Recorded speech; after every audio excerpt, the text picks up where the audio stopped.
Shalom semua, selamat datang kembali kita kepada pelajaran inspirasi Alkitab dengan tajuknya Mengenal Kehendak Tuhan. Setakat ini kita sudah belajar 4 pelajaran yang saya doakanlah saudara semua sudah diberkati dan sudah memberikan beberapa panduan penting bagaimana kita mengenal kehendak Tuhan di dalam hidup kita. Tuhan kita adalah Bapa kita. Dan kalau dia seorang bapa, dia sangat rindu mau menunjukkan isi hatinya kepada anak-anaknya. Janganlah kita melihat Tuhan seperti satu makhluk asing, makhluk halus yang jauh daripada kita dan sangat sukar mau berkomunikasi dengan kita. Seperti makhluk halus yang susah mau dipujuk, jual mahal gitu saudara. Hondalah saudara, dia Bapa kita, dia mau menunjukkan dirinya kepada kita. Mari kita berdoa dan kita akan masuk ke pelajaran kita pada hari ini. Bapa, kami bersyukur buat firman yang kami sudah siap untuk mendengar. Mari Tuhan, berkatilah setiap dari kami supaya pengertian firman menjadi jelas dan nyata dan kami dapat menangkap isi hati Bapa. Bukan sekadar suatu informasi, tapi suatu perwahyuan tentang Bapa yang baik yang kami mau kenal. Berkati kami Tuhan, di dalam nama Yesus Juru Selamat yang baik. Kami sudah berdoa. Amin. Saudara, setakat ini seperti yang saya katakan sudah 4 pelajaran kita sudah pelajari. Hari ini pelajarannya adalah mengenal kehendak Tuhan dengan memandang ataupun merujuk kepada hidup Paulus dan juga Tuhan Yesus Kristus sendiri. Apakah yang boleh kita pelajari dari Paulus, Rasul Paulus dan juga Tuhan Yesus Kristus sendiri dalam kita memperhati lewat hidup mereka untuk mengenal dan belajar berjalan dan hidup di dalam kehendak Tuhan, mengenali kehendak Tuhan itu untuk kita juga. Alright. Yang pertama saya mau tunjukkan firman Yohanes 12:28. Bapa, muliakanlah namamu, maka terdengarlah suara dari surga. Aku telah memuliakannya dan aku akan memuliakannya lagi. Orang banyak yang berdiri di situ dan mendengarkannya berkata bahwa itu bunyi guntur. Ada pula yang berkata, seorang malaikat telah berbicara dengan dia. Nah saudara, bersambung pula dalam Yohanes 12:30, tadi 28, sekarang 30. Yesus memberi penjelasan tentang suara yang mereka dengar. Suara yang mereka dengar dalam ayat 28. Suara itu telah terdengar bukan oleh karena aku, melainkan oleh karena kamu. Nah saudara, Yesus berkata bahwa semasa dia sedang berbicara dan mengajar, tiba-tiba ada kedengaran suara Bapa yang berbicara, di mana Yesus berkata, Bapa muliakanlah namamu, maka terdengarlah suara dari surga. Kan? Sedang Yesus bercakap, terdengar suara dari surga. Dan Yesus menjelaskan, kenapa suara itu kedengaran? Untuk siapa? Untuk Yesus? Enggak. Yesus kenal Bapa. Dia tahu Bapa.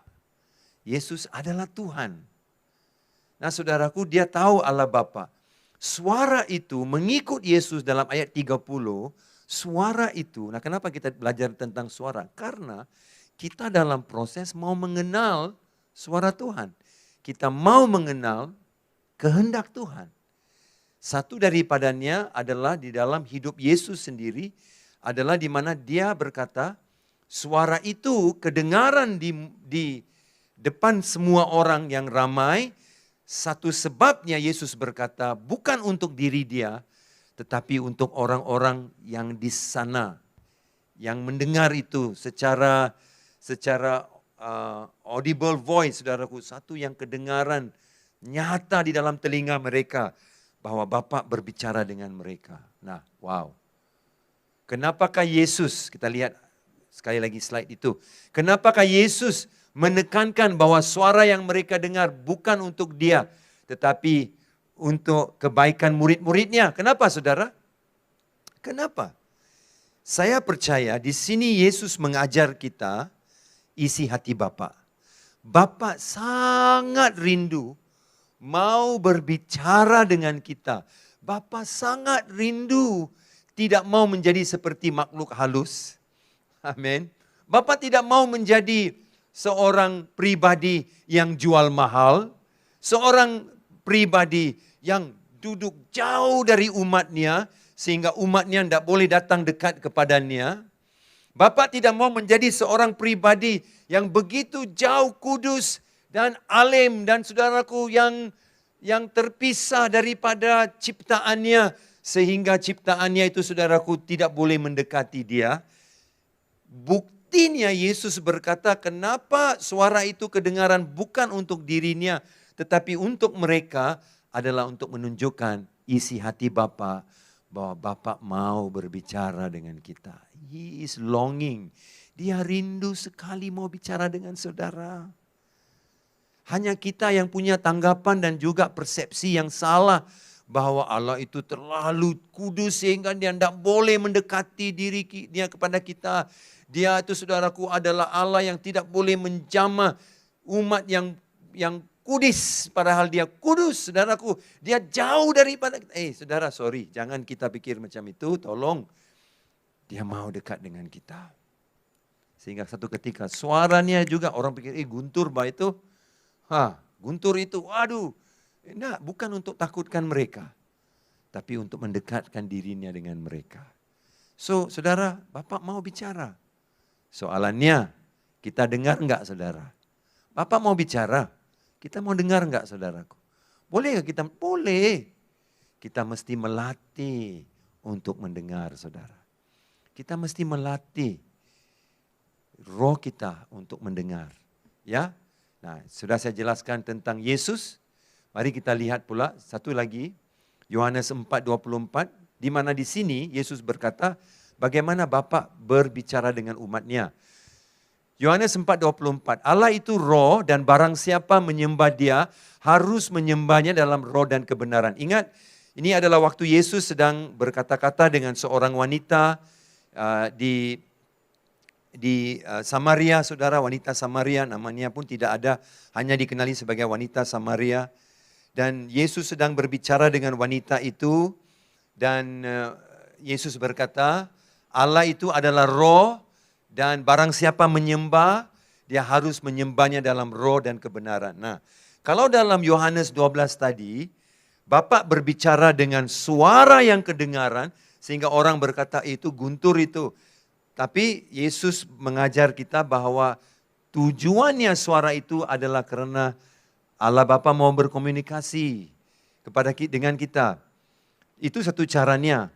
Tapi di sini Yesus mengatakan bahwa Bapa itu roh, Allah itu roh.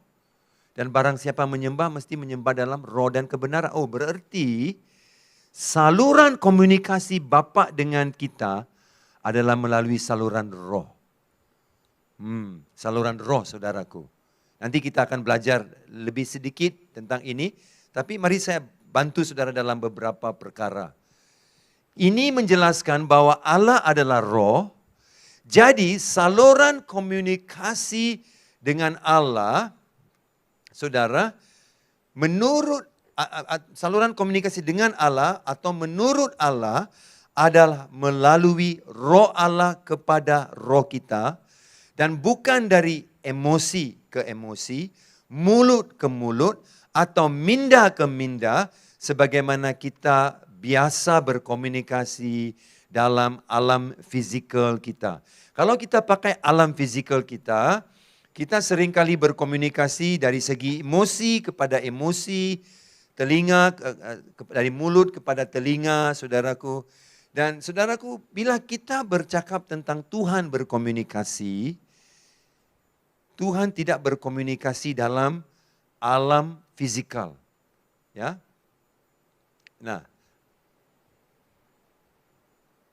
tapi Tuhan mau juga berkomunikasi dengan kita melalui alam ataupun melalui saluran rohnya. Nah tadi saya ada cakap dengan kamu kan, bahwa Tuhan boleh berbicara. Ya, itu memang betul, satu ketika, satu waktu, Bapa menunjukkan bahwa dia mau berkomunikasi dengan kita. Dan tidak semestinya selalu Allah pakai suara seperti itu untuk bicara dengan kita.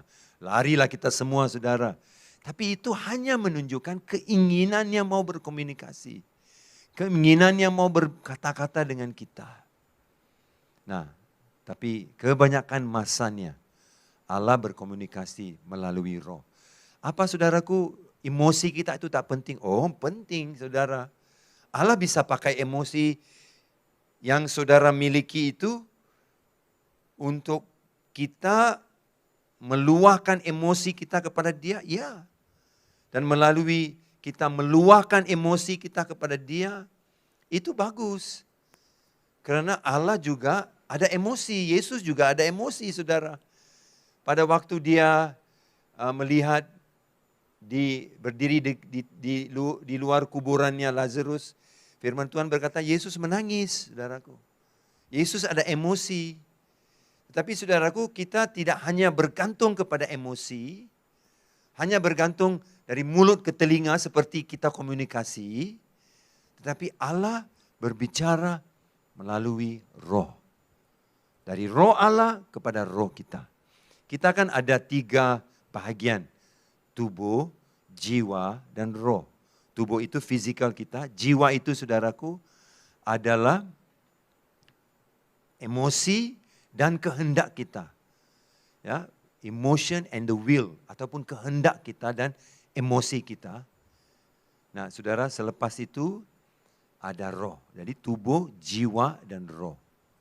Nah, jadi Allah kalau tubuh itu yang di fisikal, kalau jiwa itu juga yang di alam fisikal lagi, tapi roh itu lain. Itu bahagian yang paling dalam. Pada waktu kita belum terima Yesus, roh kita masih gelap karena kita tidak ada terang Tuhan, terang firman untuk mencerahkan roh kita yang di dalam kegelapan. Dan tidak ada saluran komunikasi dengan Allah. Tapi pada waktu kita sudah lahir baru, roh kita saudaraku mengalami kelahiran baru dan kita sudah boleh berkomunikasi dengan Tuhan. Seperti ada terang yang sudah mula memancar di dalam roh yang dulu satu ketikanya gelap. Karena terkongkong dengan dosa dan juga karena dosa ada keterbatasan dan halangan yang membawa kita dekat dengan Tuhan. Tetapi pada waktu kita terima Yesus, roh manusiawi kita itu menjadi terang dan jelas. Dan siap untuk berkomunikasi dan menerima kepimpinan daripada roh Tuhan.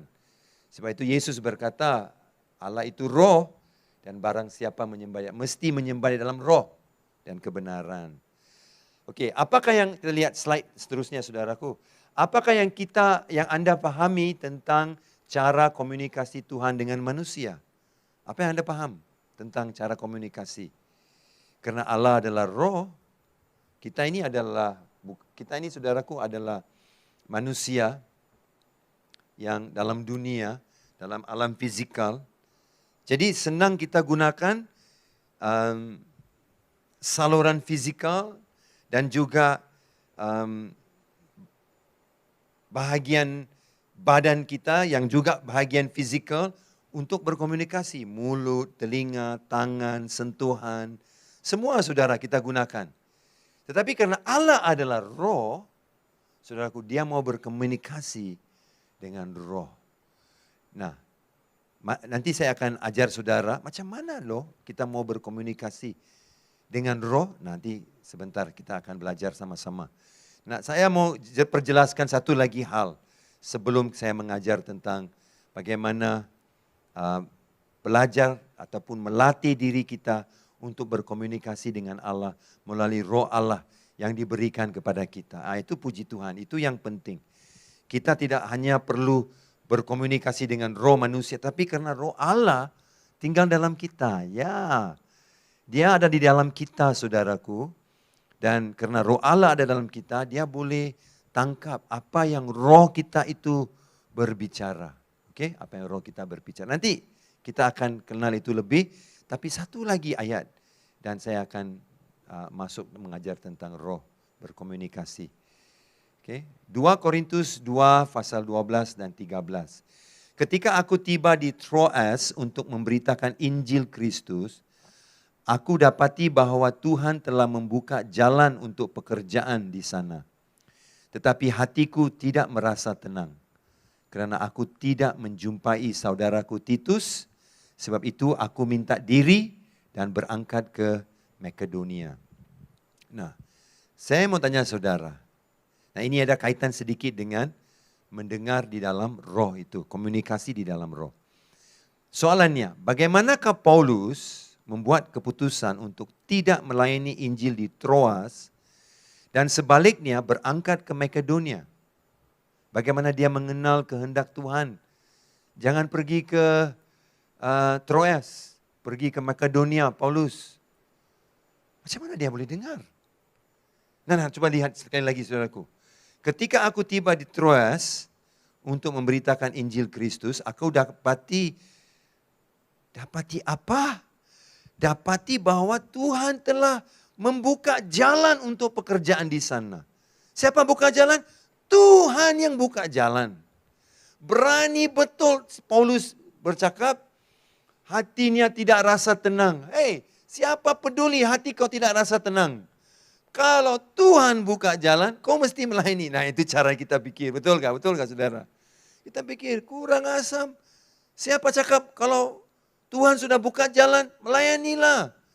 Tapi ayat 12 bilang, aku dapati bahwa Tuhan telah membuka jalan untuk pekerjaan di sana. Hei kawan, Tuhan yang buka jalan itu. Kenapa kau masih lagi bilang bahwa kau tidak rasa senang? Karena itu aku juga tidak menjumpai saudaraku Titus. Sebab itu aku meminta diri dan berangkat ke Makedonia. Berani betul. Tuhan sudah buka jalan untuk pekerjaan di sana. Tuhan buka jalan. Paulus sendiri cakap, Tuhan buka jalan. Tapi dia minta diri. Wah, mana boleh saudara, tidak masuk akal nih. Nah, tetapi kita tahu Tuhan pakai Paulus di Makedonia dengan luar biasa, saudara. Kalau kita baca 2 Korintus pasal 8, pasal 9, kita melihat bagaimana Paulus mengajar tentang pemberian.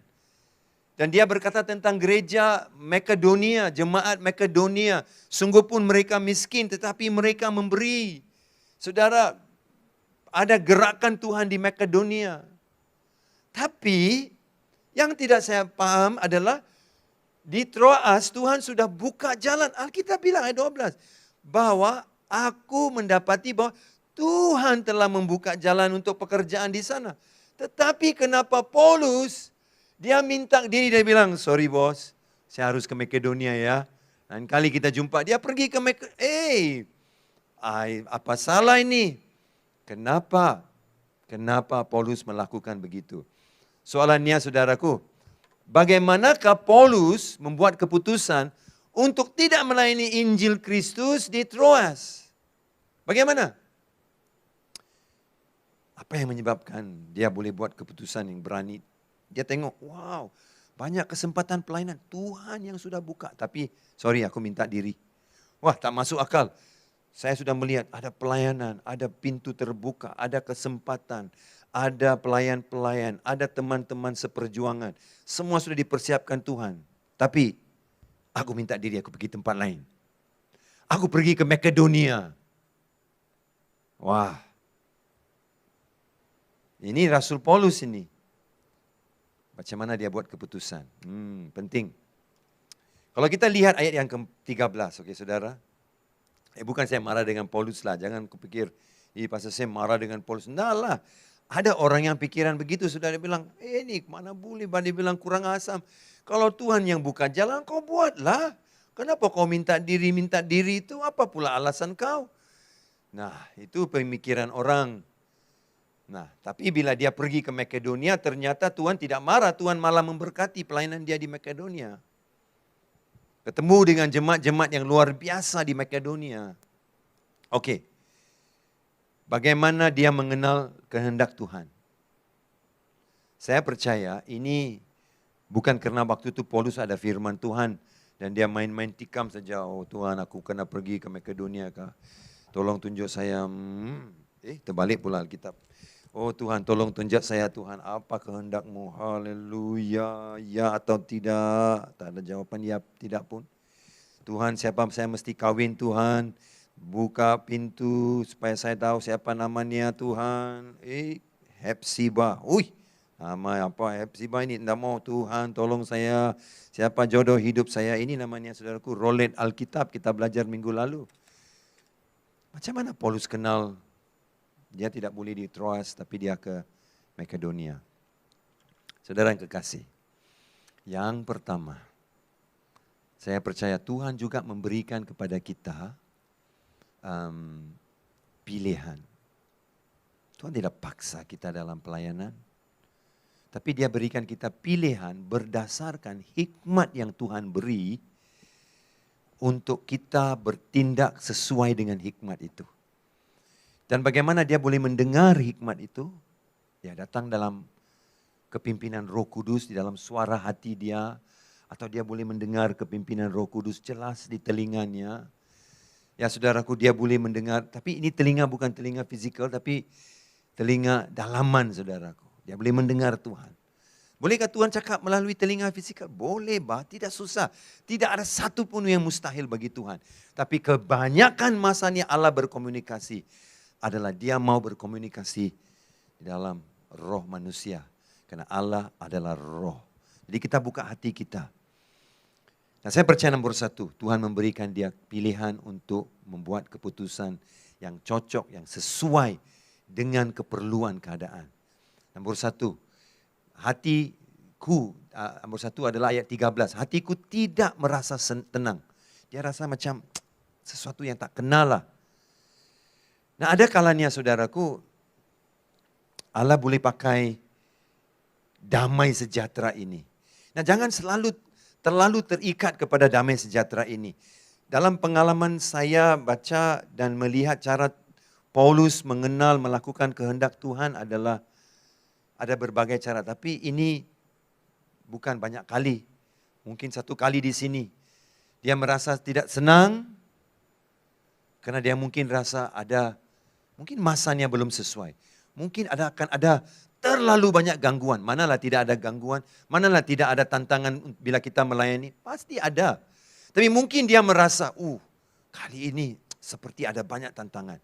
Kita elak saja. Ya baik, puji Tuhan, Tuhan sudah buka jalan. Tapi Tuhan akan buka jalan ini sekali lagi. Karena sudah terbuka jalannya, sudah siap kesempatannya. Saya akan sampai lain kali saya minta diri. Nah saya percaya Tuhan berikan hikmat untuk kita membuat keputusan dengan menggunakan pengertian dan juga Roh Kudus untuk membantu. Satu, mungkin dia bergantung kepada Roh Kudus untuk berbicara di hati, bilang ini bukan masa yang baik. Ya, Tuhan berbicara kepadanya dalam hati. Dan suara hati yang Tuhan bicara kepada dia. Dan dia boleh mendengar Roh Kudus yang menolong komunikasikan kebenaran itu di dalam rohnya. Paulus salah itu. Tuhan sudah buka jalan. Tuhan juga buka jalan di Makedonia, saudara. Tuhan juga buka jalan di Makedonia.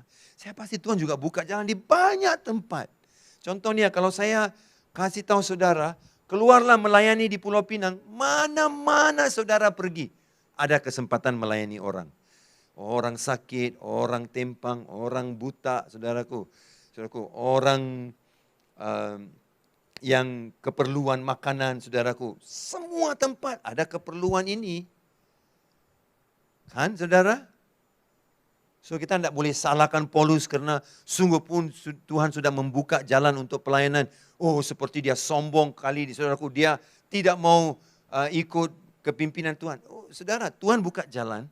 Tapi pada waktu itu, saudara mungkin keadaannya tidak membenarkan dia. Sehingga Alkitab bilang, dia rasa tidak senang di hati. Dia meminta diri. Kenapa dia rasa tidak senang, merasa tenang saudaraku? Sebab dia tidak menjumpai saudaranya Titus. Saudaranya Titus tidak ada di sana saudara. Ini juga satu lagi hikmat yang Allah beri kepada Paulus untuk membuat keputusan itu. Dia apa yang dia rasa tidak tenang adalah mungkin dia rasa masa ini ada terlalu banyak tantangan. Kedua, masa ini juga teman seperjuangan saya yang berbakti bersama dengan saya tidak ada di sini. Jadi ya, ladang sudah siap menguning, ladang sudah siap, kesempatan ada. Tetapi saudaraku, Paulus membuat keputusan berdasarkan satu, rasa tidak tenang. Kedua, saudaraku, karena rasa tenang itu juga dikaitkan dengan perasaan di mana pelayan yang penting itu Titus yang seharusnya membantu tidak ada di sana. Jadi dengan menggunakan hikmat yang sudah sedia ada dari Roh Kudus, Paulus meminta diri dan pergi ke Makedonia. Nah saudara, nomor satu, bukan saja dia membenarkan dirinya, merasa senang, tak senang. I got the peace of God. Jangan selalu saja bilang, I got the peace. Apa yang kau suka, pasti kau ada peace. Kalau mau kawin wanita ini, kau bilang, aku berdoa, bilang, oh, aku ada damai. Memanglah kau sudah cinta dan sudah gila dengan wanita itu, pastilah kau rasa damai. Kau mau beli mobil, kereta itu, kau bilang, aku berdoa Tuhan, aku mau Tuhan. Sudah berdoa jadi mau pula. Memanglah saudara kau ada damai karena kau memang mau benda itu. Jadi kita mesti hati-hati ya. Bila kita selalu bilang, oh aku tak rasa damai, aku tak rasa damai. Oh aku rasa damai, aku rasa sangat damai. Jadi saudaraku, tidak selalunya Paulus membenarkan kepimpinan pelayanan itu bergantung kepada hatinya. Ada damai atau enggak. Ada damai atau enggak saudaraku hatinya. Tidak, jangan jarang sekali. Tetapi ia boleh menjadi satu daripada kepimpinan Roh Kudus di dalam kita, Roh Kudus Allah yang di dalam kita, untuk membimbing kita ke keputusan yang terbaik. Ya, berarti kita mesti akrab, rindu berjalan dengan Roh Kudus, karena Roh Kudus adalah saudaraku Allah, dan dia mau, seperti yang kita belajar, bicara dalam kita. Allah adalah roh, berarti dia mau berbicara kepada roh kita. Dan dia boleh menggunakan emosi, dia boleh menggunakan perasaan tidak aman seperti dalam cerita ini. Hatiku tidak senang, jadi dia mengambil keputusan berdasarkan itu. Tapi jadi berarti bukan semua ketika kau buat keputusan itu, aku mau beli rumah ini, mau atau tidak. Kau pikir, oh aku tak ada damai lah karena terlalu mahal. Dan begini, susah lah terlalu. Tunggu dulu, itu emosi kamu loh saudara. Itu emosi kamu. Ada kalanya, bila kamu, ya pasti ada emosi kamu yang mengganggu kan setiap kali. Wah rumah ini mahal lah. Oh budget saya sebenarnya 500.000, tapi ini 540.000. Tak boleh. Aku tak mau. Mungkin saudaraku, secara lahiriah, secara biasa, kamu pasti akan ada takut dan tak aman. Karena 40.000 lebih budget sudah budget itu saudara. Pastilah kau tidak mau saudara. Nah sekarang, adakah itu berarti itu kehendak Tuhan? Nah tunggu dulu, jangan. Kau berdoa terus, kau berdoa menunggu terus daripada di depan Tuhan. Mungkin di masa-masa begitu Allah boleh berbicara dan bilang, saya mau kamu mengimani. 40.000 lebih mahal, tidak apa-apa. Saya bisa membekal untuk kamu. Dan saya akan berkarya. Setelah Allah mungkin berbicara begitu akrab, begitu intim dan begitu jelas. Kau tahu seperti ada satu pembebasan. Itu damai. Itu damai. Kau sudah ada pembebasan yang datang dari Roh Allah yang memberikan damai yang luar biasa ajaib. Sungguh pun 40.000 lebih mahal dari budget yang kau dari awal.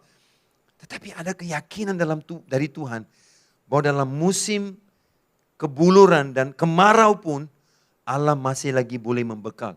Seperti dalam Kejadian 26, saudara, pada waktu Alkitab berkata, Yusuf di dalam kelaparan, saudaraku, dia pun menabur benihnya. Di tengah-tengah kelaparan dia menabur benihnya. Alkitab bilang dia dapat 100 kali ganda, 100 kali lipat berkatnya yang dia dapat. Bila dia tanam benih-benihnya itu saudaraku. Bila dia tabur benihnya di musim kemarau, di musim kebuluran, di musim kekeringan, waktu itu. Tapi berkatnya 100 kali lipat saudaraku. Itu musim yang susah tapi iyalah. Tapi ada kalanya orang hanya menggunakan naluri emosi. 40.000 lebih. Aku dah mau begitu. Tapi ada kalanya kalau saudara rasa, aku mau berdoa. Mungkinkah Tuhan mau berkata, 40.000 beda loh itu. Tuhan macam mana? Oke, bagus. Ada kalanya saudaraku, dia bilang, rumah ini Pak 900.000, 800.000. Budgetku baru 500. Ini 900. Ya, mungkin ada kalanya yang sangat jelas kan. Ada kalanya sangat jelas. Karena terlalu jauh budget dari saudara dan apa yang saudara mau beli. Tapi ada kalanya kalau dia dekat, jangan pikir, sudah terlalu jauh, tidak mau. Mungkin saudara masih boleh berdoa. Yang 800.000 itu pun saudaraku, kalau Allah dengan serta-merta memberikan satu damai dan berkata kepada kamu, bila kamu berdoa, saya akan beresin. Itu saudara, pastikan kau benar-benar dengar dari Tuhan. Budget kau 400 tapi rumah itu 800, 900.000, 300.000 lagi, 400.000 lagi mahal. Itu saudara betul-betul pastikan itu dari Tuhan. Oke? Nah, ataupun saudaraku kalau bedanya 40.000, 30.000, 60.000, jangan terus bilang aku tidak mau lah, terlalu mahal. Kau bilang, Tuhan apa bicaramu Tuhan? Mungkin di tengah-tengah ketakutan itu, tapi ada damai yang tidak boleh kau bayangkan. Tuhan mungkin berbicara. Saya percaya itu yang Paulus alami saudaraku. Dan dia melayani Injil di Makedonia dan tidak di Troas. Dia berangkat ke Makedonia. Dan bagaimana dia mengenal kehendak Tuhan, saya pasti Allah berbicara kepada rohnya dan Roh Kudus Allah di dalam dia. Menolong dia untuk berkata, temanku tidak ada. Dan mungkin ada beberapa tantangan, aku mau ke tempat lain. Tuhan aku serahkan keputusanku dan aku melangkah ke tempat lain. Ya puji Tuhan di tempat lain dia diberkati. So tak boleh kita bilang, Tuhan sudah buka jalan Paulus. Mana kau tidak mau melayani? Sudah Tuhan buka jalan itu, kau pergi lakukan saja. Manalah saudara, bolehlah jangan. Kalau Paulus lakukan, oke kak? Saya pikir oke juga saudara, oke juga. Ya, tapi di masa-masa seperti ini, Allah boleh membenarkan kamu sebagai seorang anaknya untuk mendengar dari Bapa melalui Roh Kudus dan juga untuk menilai situasi di sekeliling. Bilang, temanku Titus tidak ada, mungkin sekarang Troas terkesan dengan masalah dan mungkin kami ada penganiayaan, mungkin ada krisis, mungkin ada sesuatu. Oke, tidak apa-apa. Tuhan memberikan dia hikmat. Tuhan memberikan dia kepimpinan di dalam rohnya. Dengan menilai situasi di sekeliling dia itu. Iya saudara. Kenapa saya luangkan masa cakap tentang ini? Karena banyak orang selalu berkata, semua hal yang bilang, aku ada damai. Aku boleh ambil keputusan ini. Aku ada damai, aku mau kawin. Aku ada damai, orang inilah jodohku. Ada kalanya orang salah guna ini. Jadi saudara, percayalah bahwa Tuhan mau berbicara, kita sudah belajar. Dan dia mau bicara melalui roh. Dan untuk itu kita mesti belajar, melatih, mendengar. Dan juga Tuhan mau kita melihat, menilai situasi di sekeliling. Dan bilang, aku tidak ada pelayan seperjuangan Titus, aku tidak maulah. Aku ke Makedonia dulu. Tuhan pasti akan buka jalan lagi seperti sekarang di Troas. Ya kan? Dia membuat keputusan seperti itu. Dan dia merasakan tak ada kedamaian. Dia merasakan dari segi praktik temannya tak ada di sana. Dia pergi ke tempat lain. Saya pasti ada kebebasan di dalam rohnya untuk mengambil keputusan ini. Nah sekarang mari kita lihat saudara beberapa poin yang penting. Mengenal kehendak Tuhan melalui suara roh Tuhan. Ini maksud saya. Melalui suara roh Tuhan itu. Lebih Anda belajar mendengar suara roh kudungan kepada kepimpinan Roh Kudus, lebih senang Anda mendengar hati Tuhan. Oke? Kalau kita melatih diri kita untuk mendengar, sebab kita tidak mendengar dengan telinga fizikal, kita mendengar dari telinga dalaman kita, telinga roh kita saudara, kita mendengar. Jadi kita mesti melatih untuk mendengar. Dan kita akan mendengar hati Tuhan. Itu yang matlamat terakhirnya. Kita mendengar hati Tuhan. Nah saudaraku, hatinya selalu memberi apa yang terbaik buat kita. Tak semestinya saudaraku, tak semestinya Tuhan mau kita mendengar dan kita tidak kenal hatinya itu. Pasti karena hatinya itu selalu memberikan apa yang terbaik. Sungguh pun itu keputusan yang kau tidak suka pun, tapi karena kau sudah mendengar hati Tuhan, dia akan persiapin kamu untuk menerima keputusan itu. Karena itu datang dari hati Bapa yang sangat baik untuk kamu. Jadi saudara mesti mengambil masa mendengar, merenungkan kepimpinan kuasa Roh Kudus. Bagaimana kamu merenungkan kepada kepimpinan suara Roh Kudus? Saya akan jawab dengan bertanyakan soalan ini. Belajar senyapkan diri semasa berdoa. Macam mana kita belajar senyapkan diri? Aku sedang berdoa ini. Tuhan tolong saudari ini yang sakit, sangat serius Tuhan tolong. Aku sedang bercakap. Doa itu kan bukan bercakap kah pastor? Tapi pastor bilang senyapkan diri dalam semasa doa. Nah saudara, semasa kamu berdoa, ada masanya kau berdoa, kau doa syafaat, kau kata kau ikat ini, ikat itu, kau lepaskan ini. Ada masanya kita berdoa gitu. Tapi ada masanya sedang kita tunduk kepala, kita senyap. Dan kita membenarkan Roh Kudus yang pelihara kita, yang menjaga kita, yang selalu menolong kita, yang selalu perhatikan kita. Mula berbicara di hati, di jiwa. Dan mula memberikan kepimpinan untuk kita. Haleluya. Haleluya. Dan di situ, ya kita sudah doa tadi, semua bahan doanya. Tapi sekarang kita stop. Kita senyapkan diri. Dan renungkan kepada kepimpinan Roh Kudus. Ya begitu saudaraku. Berarti ada masanya kita berdoa dengan semua doa-doa syafaat. Tapi ada masanya kita senyapkan diri. Dan sambil merenung kepada kuasa Roh Kudus. Oke, bagaimana Anda senyapkan diri semasa berdoa? Nah, saya sudah jelaskan kepada saudara. Oke, bagaimana senyapkan diri. Dalam Yohanes 10:27, ingat ini adalah firman yang pertama kita belajar dalam siri mengenal kehendak Tuhan ini. Domba-dombaku mendengarkan suaraku. Amin. Domba mesti dengar. Dan aku mengenal mereka dan mereka ikut aku. Karena kita kenal Tuhan, kita kenal siapa Dia. Dan kita tahu siapa Dia. Nah saudaraku, kita boleh ikut Dia. Kau tak boleh ikut kalau kau tak mengenal Dia. Banyak orang Kristian mau ikut Tuhan, tapi dia tidak mau kenal Tuhan. Sebab itulah dia marah dengan Tuhan. Kecewa, menyesal. Bilang Tuhan tak adil. You mau Tuhan pimpin you, tapi you tidak mau kenal Tuhan. Nah itu masalahnya saudara. Tidak ada jalan pintasnya loh kawan. Saudara mau Tuhan memimpin saudara, Alkitab bilang, mereka akan ikut Dia, berarti Dia pimpin mereka. Aku akan ikut Tuhan, Tuhan memimpin saya. Tapi aku tidak mau mengenal Dia. Aku mau informasi dari Tuhan. Semuanya cepat, informasi dari Tuhan. Bukan kenal Tuhan. Bila kau kenal Tuhan, informasinya akan datang. Bila kau hanya kenal informasinya, kau tak kenal Tuhan. Kau tak kenal isi hatinya. Ya, penting loh saudara. So bila lebih kau mengenal Tuhan, bila kau berdoa, kau telah secara pelan-lahan kau telah melatih diri saudara untuk senyap dan untuk mendengar dari Tuhan dan untuk membenarkan Dia berbicara dalam jiwa saudara. Ya itu. Ada masanya kita buka mulut, ada masanya kita senyapkan diri. Oke, kedua adalah cara dengan mendengar dengan suara, mendengar firman Tuhan. Oke.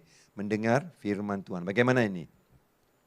Oke, firman Tuhan adalah otoritas terutama dalam memberikan kita kepimpinan kehendak Tuhan. Ia adalah otoritas terutama.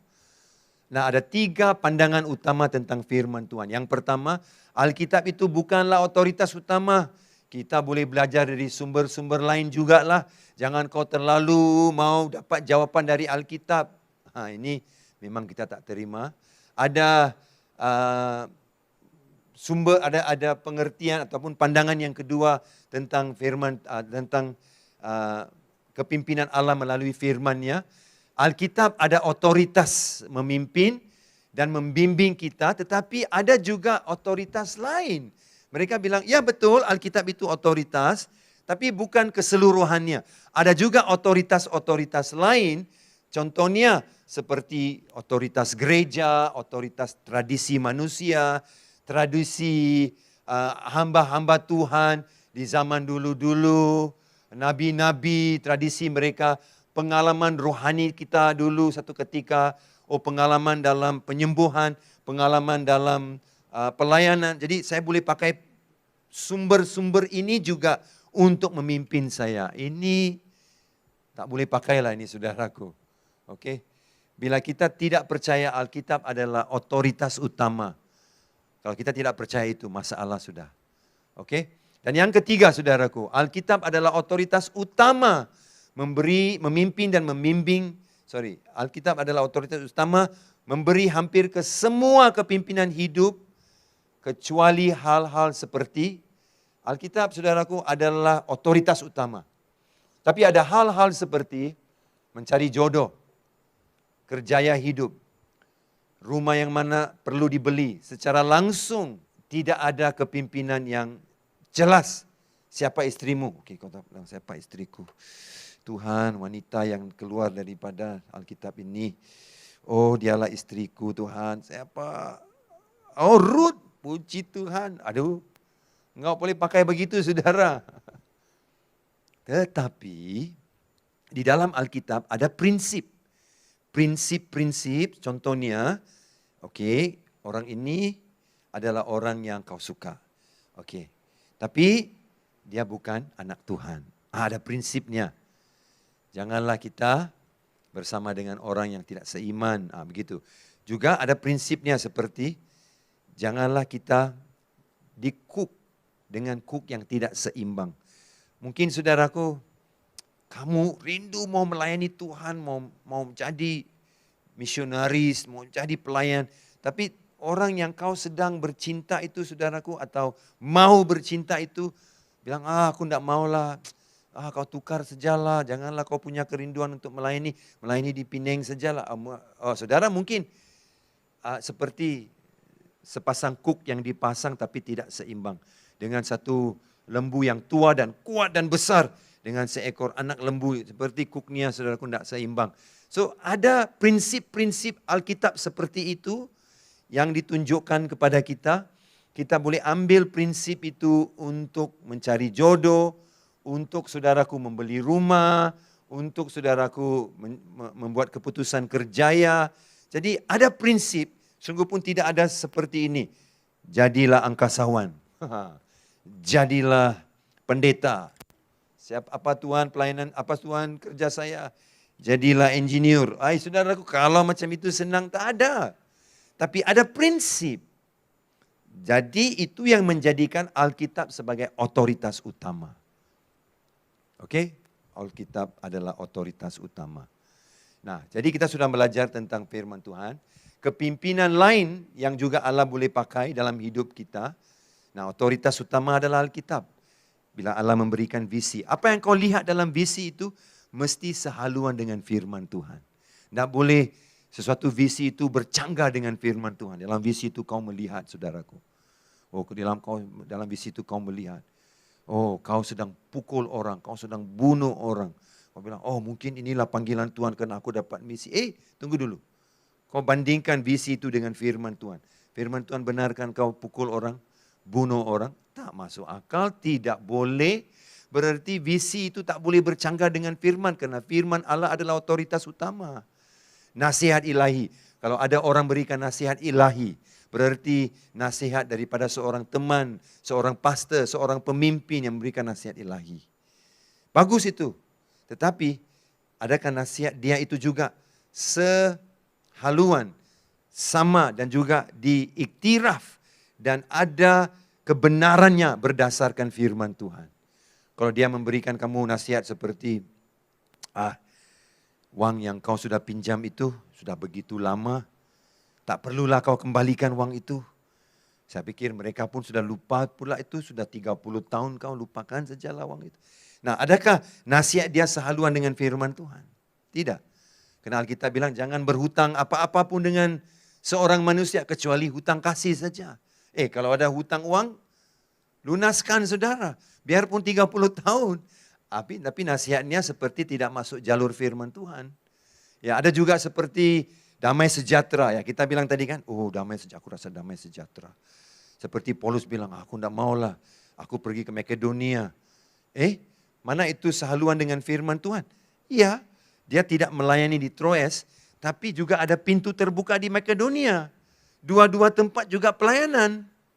Hanya dia tidak buat di sini saja. Contohnya, pada ketika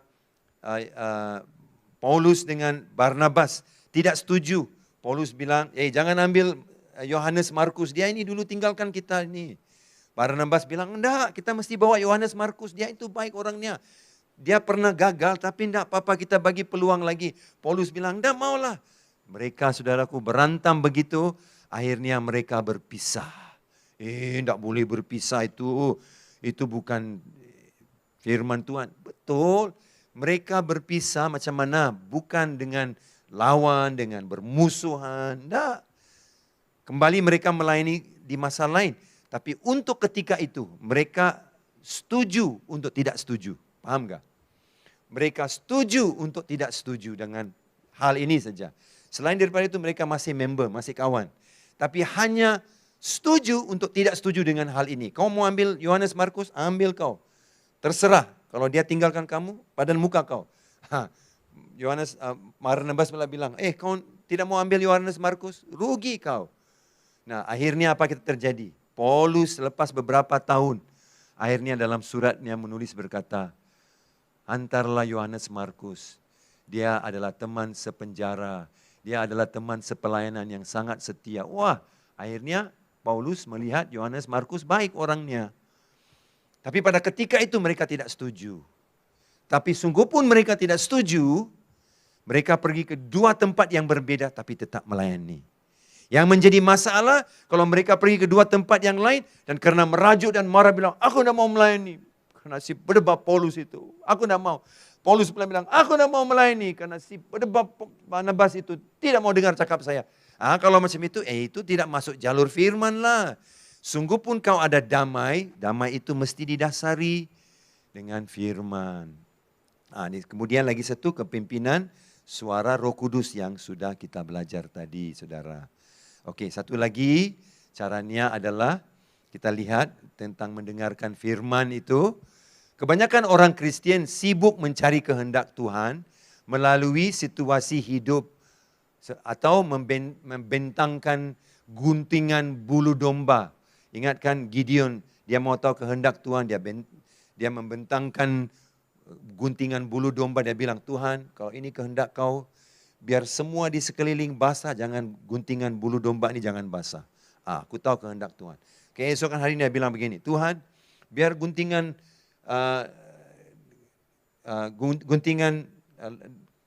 bulu domba ini saja yang basah.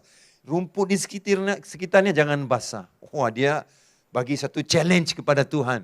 Ada orang buat macam itu. Tuhan, kalau hari ini dia datang pakai baju merah, dialah istri kue.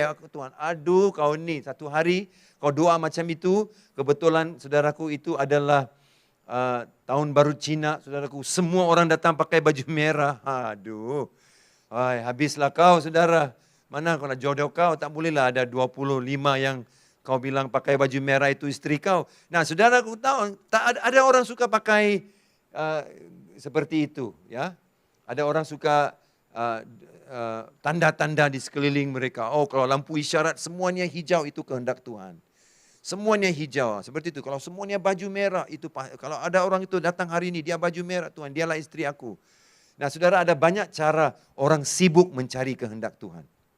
Ya, sedihnya kan?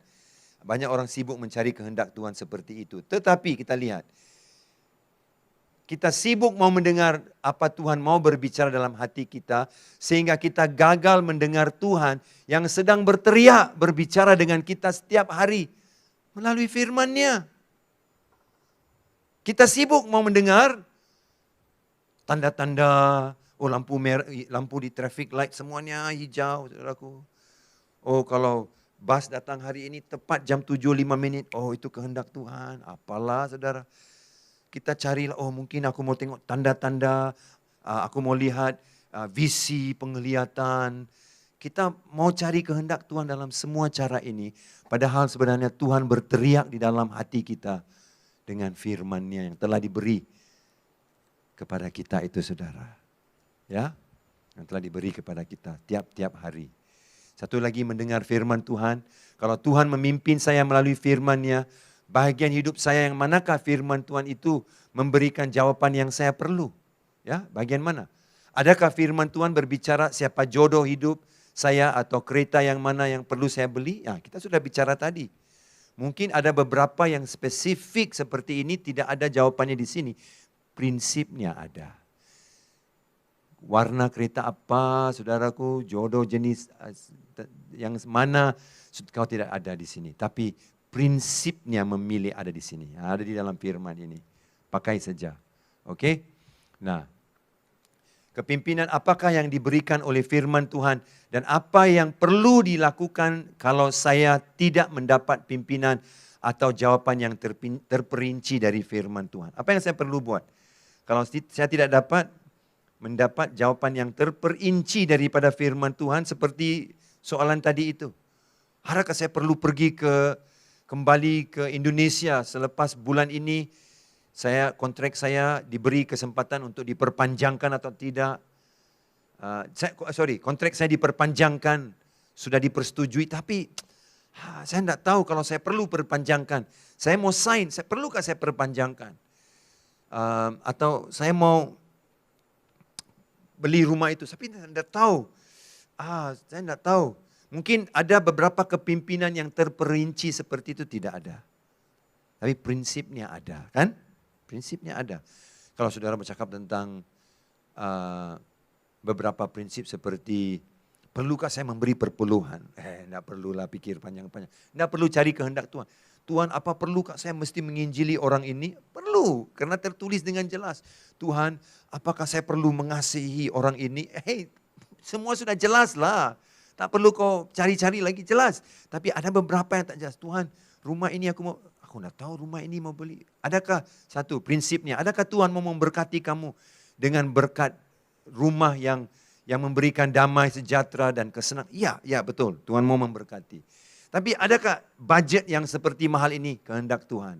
Disitulah kau pakai prinsip firman Tuhan dan kau cari kehendaknya. Ada banyak prinsip seperti kalau kita ini tidak cukup, masih lagi kekurangan, tapi kita masih lagi mau berhutang keliling pinggan. Kau baca-baca bilang, wah jangan banyak berhutang. Kau bilang, pikir betul juga ini. Aku ada hutang kereta, hutang kartu kredit, hutang mak mertua saya, hutang bapak mertua saya, hutang rumah lagi kalau saya beli rumah ini. Mengikut firman Tuhan, janganlah kau berhutang. Okelah, aku tunggu dulu. Biar aku lunaskan apa yang boleh dulu. Begitulah ada prinsipnya, saudara. Oke, bila tidak ada jawaban yang terperinci. Yang terakhir adalah panduan dan pengaruh ilahi. Ini adalah bila kita mendapat pengaruh dan panduan ilahi firman Tuhan melalui seorang pastor, seorang pemimpin, seorang counselor, seorang jemaat Kristen yang satu gereja, seorang yang matang dalam keimanannya, seorang yang ada banyak pengalaman rohaninya. Saudaraku, seperti pemimpin-pemimpin gereja. Nah, dari mereka Allah boleh menggunakan mereka untuk panduan dan pengaruh ilahi. Seperti Paulus berkata tadi, mana si Titus tidak ada di sini? Aku rasa aku tidak mau. Karena Titus adalah pengaruh yang baik dalam hidup aku itu. Jadi ada orang-orang yang tertentu yang Allah boleh beri dalam hidup saudara, yang boleh membantu saudara untuk mengenal kehendak Tuhan. Kelilingilah diri Anda dengan pengaruh ilahi. Godly influence dalam bahasa Inggris. Godly influence. Ataupun godly counsel. Ataupun saudaraku, bimbingan, panduan ilahi. Kelilingilah dirimu dengan orang-orang yang seperti itu. Tapi kalau kau kelilingi diri kau dengan orang-orang yang cemburu, yang marah, yang tidak baca firman, tidak percaya dengan firman, orang-orang saudaraku yang jiwa rohnya selalu negatif, kau tidak boleh dengar kehendak Tuhan dari orang. Pengaruh ilahi apa, saudaraku? Pengaruh iblis pasti adalah, pengaruh ilahi tidak ada. Pengaruh iblis pasti ada dari orang-orang macam itu. Jadi kelilingilah dirimu dengan orang-orang yang seperti itu, saudaraku. Oke, kelilingilah dirimu dengan orang-orang yang baik. Nah, ada satu ungkapan yang disebut ramai. Apakah ungkapan itu? Siapa kamu adalah hasil pengaruh 5 orang dalam hidup kamu. Nah, ini satu ungkapan sajalah, saudara. Berarti begini ungkapannya. Saya rasa ini ada hikmatnya lah. Kalau ada 5 orang, siapakah 5 orang yang terpenting dalam hidupmu? Ungkapan ini berkata bahwa hidup seseorang itu ditentukan oleh 5 orang yang berpengaruh di dalam hidupnya. Mungkin istrinya, mungkin anaknya, mungkin bapaknya, mungkin mamanya, mungkin pendetanya, mungkin 5 saudaraku. Atau mungkin saudaraku pemimpin kelompok selnya. Bergantung saudaraku. Ya, terserah siapa 5 orang yang penting itu dalam hidup saudara. Jadi pilihlah dengan baik siapa kamu akan bergaul, dengan siapakah kamu akan bergaul, dan dengan siapakah kamu meluangkan masa kamu itu. Pilih dengan baik-baik. Jadi pilih dengan baik siapa kamu akan bergaul dan meluangkan masa kamu itu. Sangat penting. Oke, saudara, ini adalah panduan yang praktik lah. 5 orang itu biarlah orang itu adalah orang yang matang, yang takut firman, takut dengan firman Tuhan, dan orang yang berjalan dengan Tuhan. Dan nah, saya tidak katakan teman-teman yang tidak kenal Tuhan, yang tidak takut Tuhan, saudara hindari. Tidak. Kalau kau hindari, siapa yang mau cakap dengan mereka tentang Yesus, dengan kasih Tuhan? Jangan hindari mereka, saudara. Jangan. Maksud saya adalah, saudara, berarti jangan gunakan mereka dan pengaruh mereka untuk membentuk siapa kamu. Itu maksud saya. Kau mesti bergaul dengan mereka, tapi pastikan jangan benarkan mereka mempengaruhi kamu. Tetapi saudaraku, kita perlu bergaul, ada koneksi dengan mereka juga. Tapi orang-orang yang memberi nasihat, orang-orang yang yang tabur hikmat, orang-orang yang menabur benih firman. Amin. Biarlah orang 5 ini orang-orang yang baik, yang matang, yang takut sama Tuhan, itu maksudnya. Nah, kita lihat ada satu firman, yang ini firman yang terakhir. Amsal 11:14, jikalau tidak ada pimpinan, jatuhlah bangsa, tetapi jikalau penasihat banyak, keselamatan ada. Wow, saudara, luar biasa kan? Jikalau, firman Tuhan bilang, jikalau tidak ada pimpinan, jatuhlah bangsa, tetapi jikalau penasihat banyak, kalau penasihat banyak, apa yang terjadi? Oh, puji Tuhan. Keselamatan ada. So, siapa penasihat saudara? Pengaruh ilahi apa yang mereka bawa? Inilah orang-orangnya yang bisa bantu saudara. Oke saudara, saya harap pelajaran yang kita pelajari hari ini akan membantu saudara. Mari kita kembali lihat kepada slide yang keempat itu saudara. Slide yang keempat adalah 2 Korintus 2:12 hingga 13 itu kita lihat. Slide yang keempat, boleh saya tunjuk slide itu untuk pada saudara.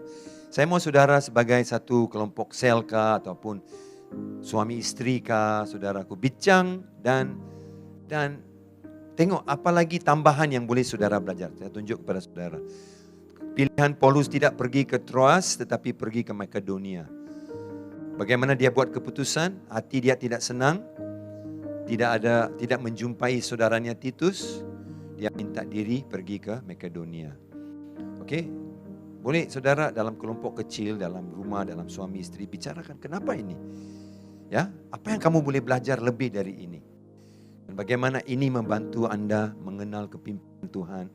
Bagaimana Paulus membuat keputusan untuk kepimpinan pelayanannya itu? Saya harap pelajaran hari ini membantu. Kalau saudara tidak paham, ya saudara boleh putar baliklah, saudara boleh dengar balik dan saya harap saudara akan paham. Kalau tidak paham, saudara boleh email saya, ada emailnya di sini.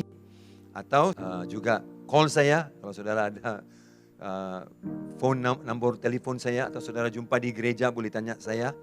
Dan jangan lupa saudara boleh scan dalam QR code-nya, notanya juga ada di dalam gambar ini, dalam video ini saudara, untuk saudara. Nota yang kita bicarakan dan belajar hari ini. Terima kasih, Tuhan Yesus memberkati. Biar saya berdoa buat saudara. Bapak, terima kasih untuk teman-teman saya yang belajar bersama-sama bagaimana mendengar dan peka kepada kepimpinan Roh Kudus Tuhan, dan bagaimana membenarkan firman Tuhan menjadi otoritas yang terutama.